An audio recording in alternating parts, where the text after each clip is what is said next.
Bonjour à tous, on est de retour sur notre petite série pour la configuration de ma config, très français. Donc dans cette vidéo, on va installer le LSP, donc c'est le langage serveur protocol. En gros, c'est l'IntelliSense, d'accord? Donc on va installer un plugin Vim qui s'appelle Coq. Alors c'est COC.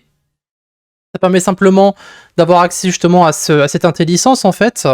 Et il y a beaucoup de choses qu'il faut installer parce que pour utiliser COC, il faut avoir Python et Node. D'accord? Donc ces deux logiciels sont...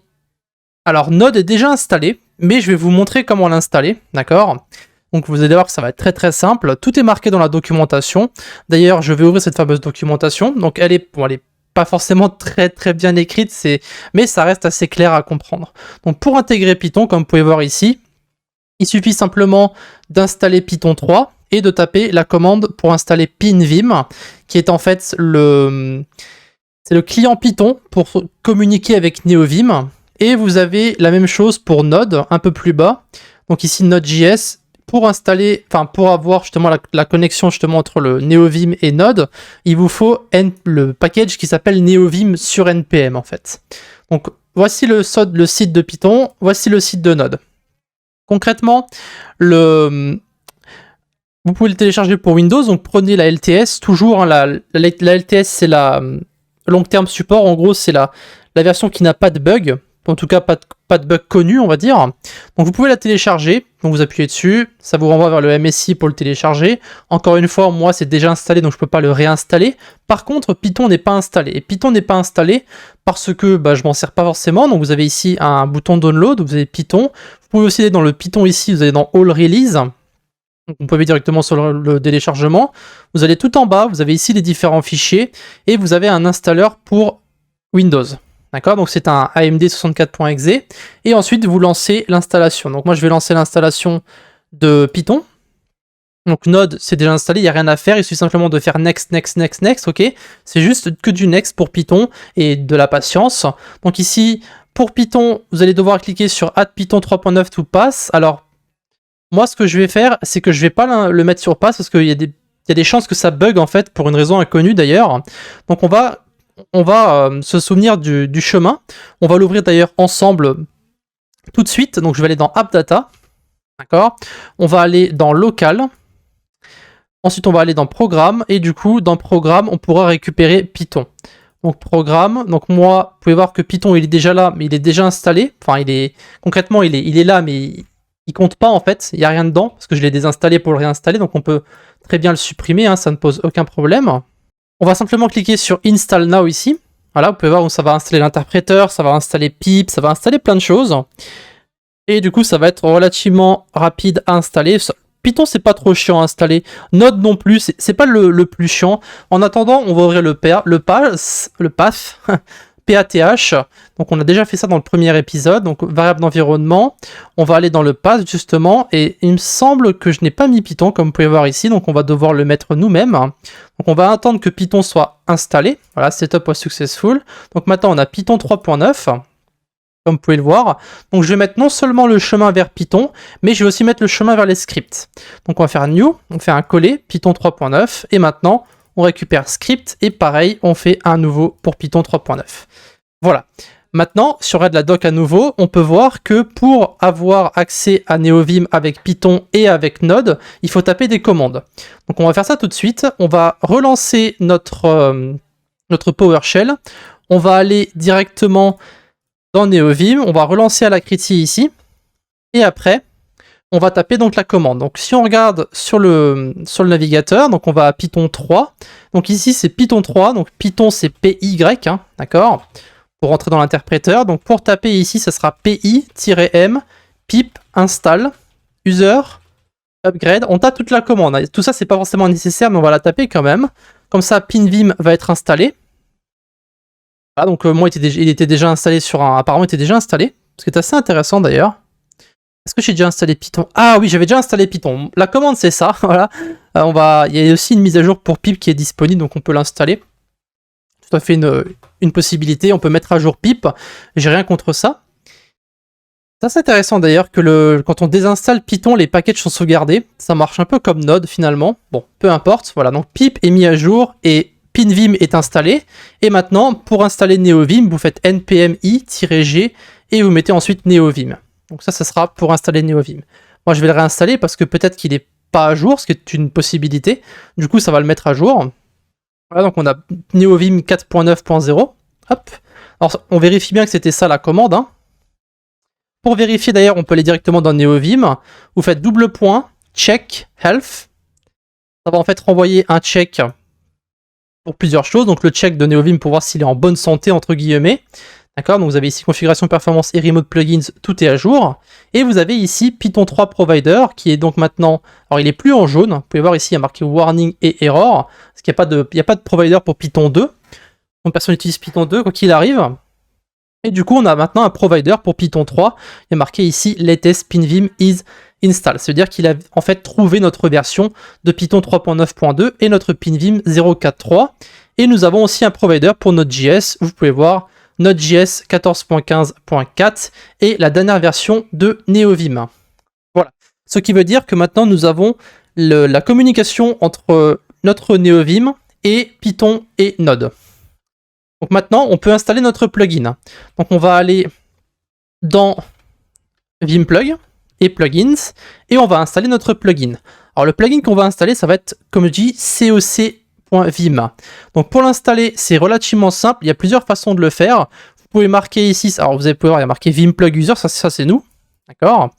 Et du coup, il y a marqué ici, comme vous pouvez voir, NeoClide coc.nvim pour avoir la branche release.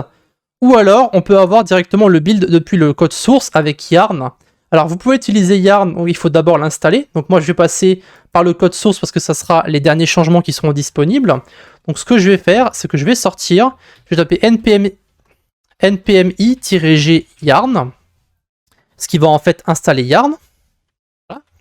Et du coup, maintenant, on va pouvoir mettre justement dans notre petit plugin, enfin dans nos différents plugins, pardon, je me suis trompé de commande. Voilà, plugins.vim, et on va mettre notre petit plugin. Donc ce sera plug NeoClide slash. Alors je suis bête, c'est vrai qu'on peut faire des copier-coller maintenant, j'avais complètement oublié. Ah. Voilà, hop, un petit coller. On sort, on re-rentre et on tape plug install. Et normalement, si tout va bien, on ne devrait pas avoir d'erreur avec Python parce que on l'a installé.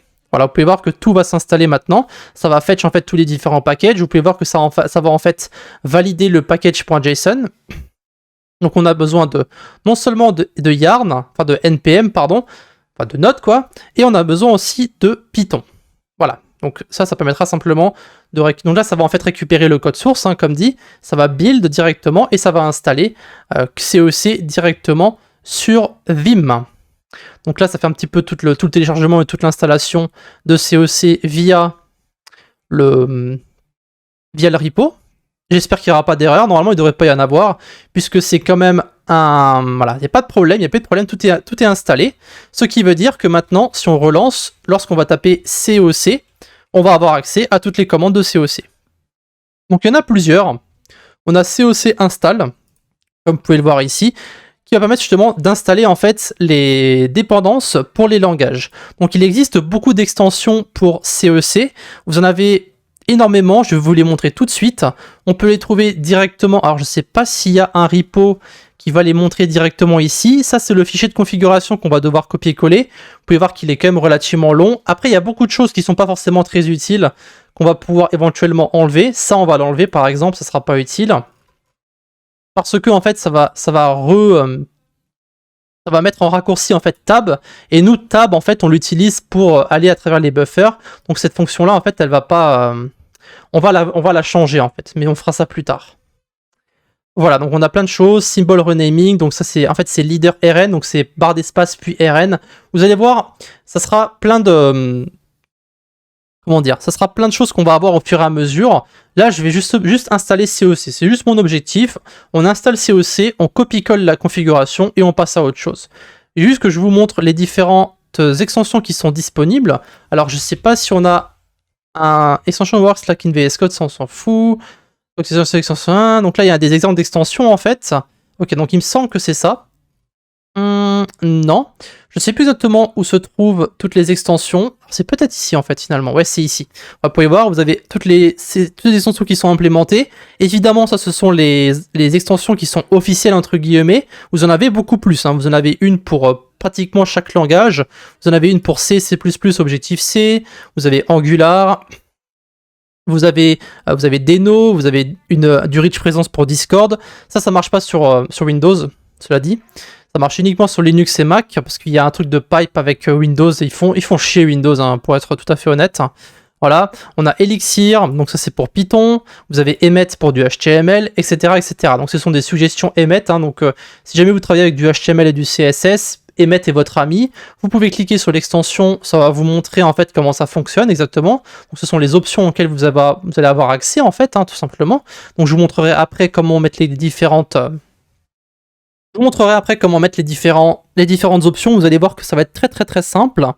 Donc ici, nous, on va uniquement télécharger ce dont on va avoir besoin dans les prochains temps.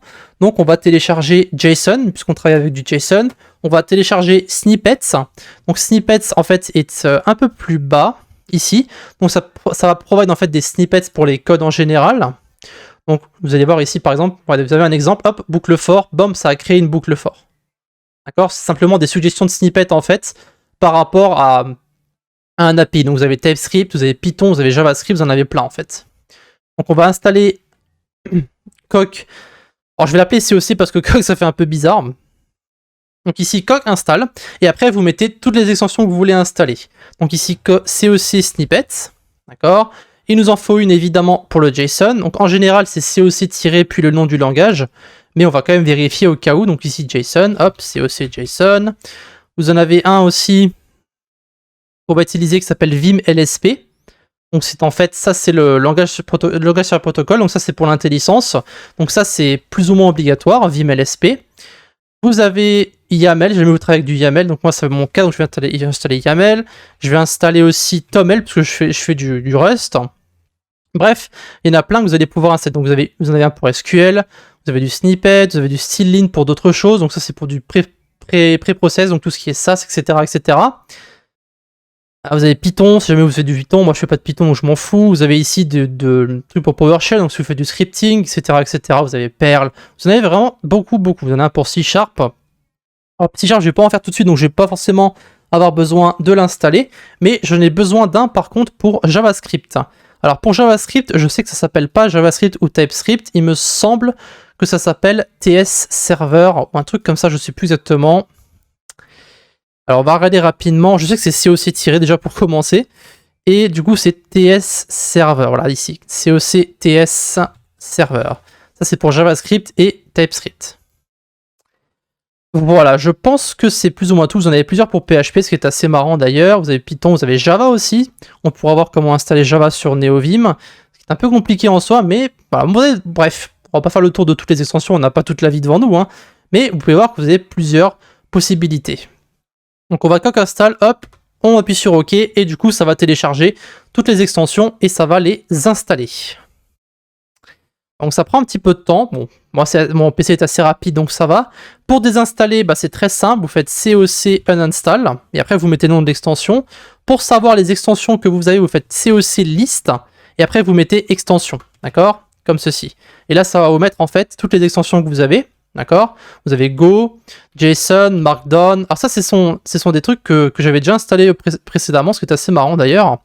Donc vous avez COC Go, si vous appuyez sur Tab en fait, sur une extension, d'accord, donc ici par exemple sur Python, si vous appuyez sur Tab, vous avez la possibilité de activer ou désactiver, de désinstaller, bref, lorsque vous allez sur la liste, vous avez en fait la possibilité de manipuler ces différentes extensions. Ça marche un petit peu comme des extensions de VS Code finalement, c'est un petit peu pour tout ce qui est support de langage, on va dire. Donc vous pouvez très bien ici directement désinstaller par exemple Python depuis le terminal en fait. Voilà. Donc pour la configuration, ça va être très simple. On va aller dans NVim. Bon, peu importe, on aurait pu rester dedans depuis le début, je ne sais pas pourquoi j'ai quitté exactement. Et ici, vous allez taper COC et ensuite config. D'accord? Ça va vous rediriger vers un fichier qui s'appelle cocsettings.json. Et dans ce fichier-là, vous allez maintenant mettre toutes vos configurations. D'accord? Donc, vous en avez, si vous regardez dans le répertoire ici, dans NeoVim, pas NeoVim, de COC, pardon, et vous regardez un petit peu les différentes options que vous pouvez avoir, chaque extension possède ses propres options. D'accord?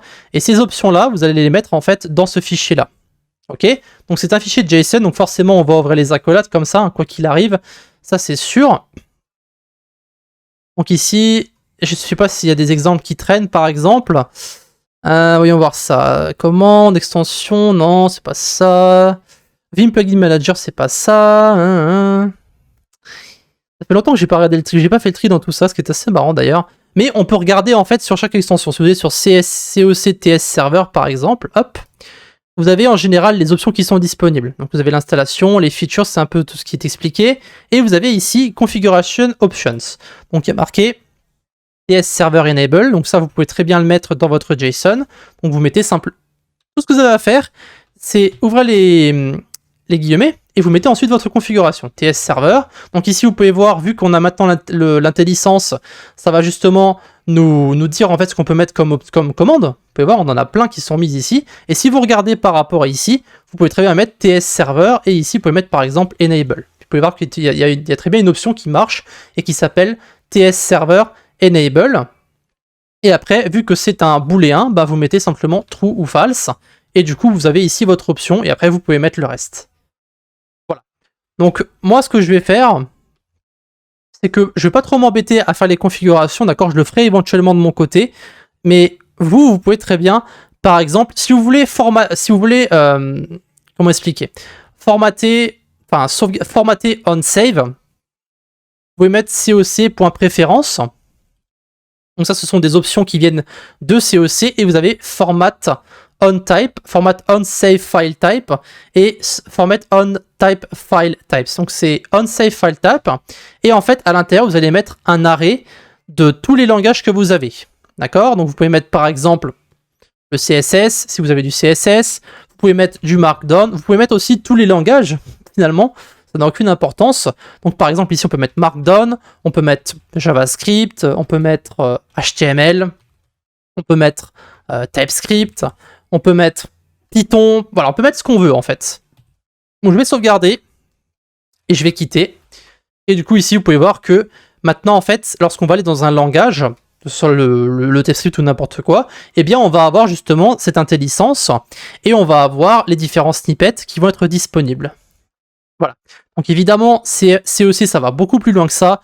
On a énormément de possibilités. Cependant, je vais copier la configuration qui avait été donnée, si vous vous rappelez bien, dans le GitHub. Si vous allez un peu en arrière sur l'extension ici, alors c'est ici, vous avez un fichier de configuration.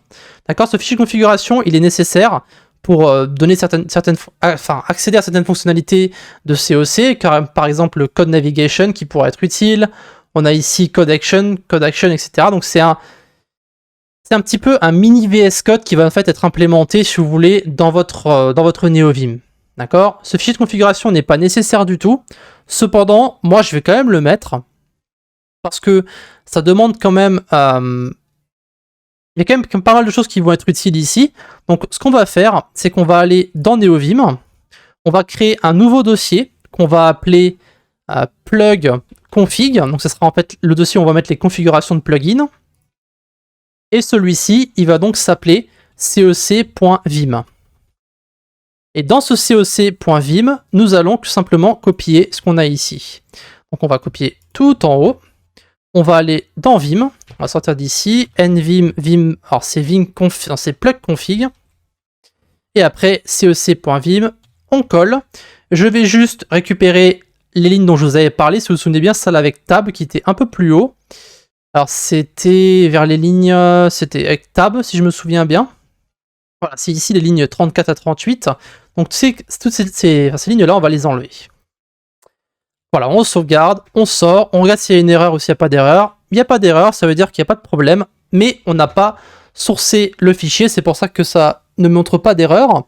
Donc maintenant, on va mettre dans nvim init.vim, on va copier ça, je vais... Oh, mince. Voilà. On va aller vers thème. Et du coup, ici, on va mettre... Alors, c'était quoi? C'était plug config, c'est ça? Plug config slash... Et c'était coc.vim, il me semble. On va juste vérifier au cas où, pas que je me trompe. Donc c'est plug-config et coc.vim. Voilà, hop, on re-rentre et on peut voir qu'il n'y a pas d'erreur, ce qui veut dire que c'est bon. Juste avant de se quitter, ça commence à faire un petit peu long l'enregistrement, un petit 21 minutes pour une vidéo pour de l'intelligence, ça commence à être un petit peu long. Mais on va faire un petit test avec du vrai code. Autrement, bah, ça va pas le faire. Donc je vais aller dans mon bot, RPG, hop, dans SRC, on va ouvrir ici. Voilà. Donc je vais faire nvim. Alors pour l'instant, on n'a pas de navigation dans les projets, etc. Donc ça, c'est normal pour le moment, hein, on va l'installer au fur et à mesure. Donc je vais mettre structure, et après on a game. Et dans game, je vais aller dans... non, vous savez quoi, on va dans le client. Client. Et après, ce sera un Kairobot client. Voilà. Donc maintenant, les différents raccourcis qu'on a écrits juste avant, on va pouvoir les utiliser. Donc si on va sur COC, sur GitHub ici, vous pouvez regarder les différentes choses ici. Par exemple, si on veut voir la définition d'une fonction, par exemple, on fait simplement GD. Donc on va sur notre code. Donc si on veut voir la définition d'une interface, alors il faudrait que j'en trouve une déjà, par exemple Player Provider ici, on va sur Player Provider et on fait GD. Et vous pouvez voir que ça m'a redirigé vers l'endroit où la classe a été définie. Vous pouvez voir ici maintenant, je suis dans Player Provider. Et vous pouvez en fait naviguer entre les différents buffers. Vous pouvez voir qu'ici, Player Provider, en fait, si vous regardez le projet, Player Provider, il se trouve en fait dans Structure, Provider et Player Provider. Donc en fait, il n'est pas du tout là où on l'avait mis par défaut. D'accord? Voilà, je peux prendre mon Windows, il bug complètement. Bravo à lui. Donc Player Provider, vous pouvez voir qu'il est ici. Et le client, bah, en fait, il est au début. Il est ici. Donc on n'est pas du tout dans le même projet, dans le même fichier, pardon. On est en fait à la définition de Player Provider. Et ici, par exemple, si on fait GD sur le logger, on peut voir que ça va nous renvoyer. Vous pouvez voir sur le logger.ts qui se trouve ailleurs. Voilà. Donc, encore une fois, juste des petits raccourcis qu'il va falloir apprendre au fur et à mesure pour pouvoir développer plus rapidement. Mais vous pouvez constater qu'on a déjà quand même pas mal de choses qui vont nous faciliter la vie au niveau de notre développement sur NeoVim.